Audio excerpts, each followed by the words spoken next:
മുഖ്യമന്ത്രി പിണറായി വിജയനും 20 മന്ത്രിമാരും പങ്കെടുക്കുന്ന നവകേരള സദസ്സ് ഇന്നും ആലപ്പുഴ ജില്ലയിൽ. നവകേരള സദസ്സ് ഇന്ന് ആലപ്പുഴയിൽ തുടരും. മാവേലിക്കര, ചെങ്ങന്നൂർ മണ്ഡലങ്ങളിലാകും സദസ്സ് നടക്കുക. കായംകുളത്ത് ആദ്യ സ്വീകരണം. പ്രതിഷേധം കണക്കിലെടുത്ത് മുഖ്യമന്ത്രിക്ക് കനത്ത സുരക്ഷയാണ്. വൈക്കത്ത് നിന്ന് ബോട്ടിലാണ് മുഖ്യമന്ത്രി ആലപ്പുഴ തവണക്കടവ് എത്തിയത്. മുഖ്യമന്ത്രിയുടെ വാഹന വ്യൂഹത്തിന് നേരെ യൂത്ത് കോൺഗ്രസ് പ്രവർത്തകർ കരിങ്കൊടി കാണിച്ചു.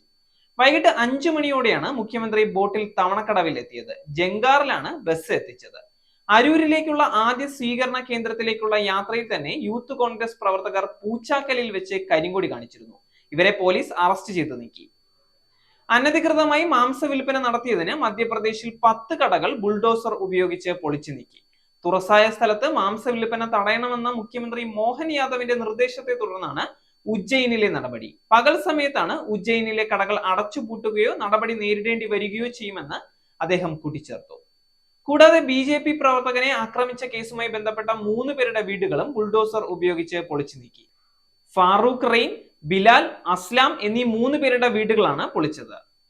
ശബരിമലയിൽ തിരക്ക് നിയന്ത്രണ വിധേയം. അവധി ദിവസമായതിനാൽ ഇന്ന് 90,000 പേരാണ് വെർച്വൽ ക്യൂ വഴി ബുക്ക് ചെയ്തത്.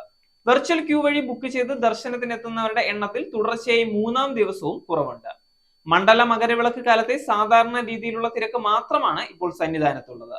ഭക്തർക്ക് പമ്പയിൽ നിന്നും 5-6 മണിക്കൂറിനുള്ളിൽ സന്നിധാനത്തെത്തി ദർശനം നടത്താൻ കഴിയുന്നുണ്ട്.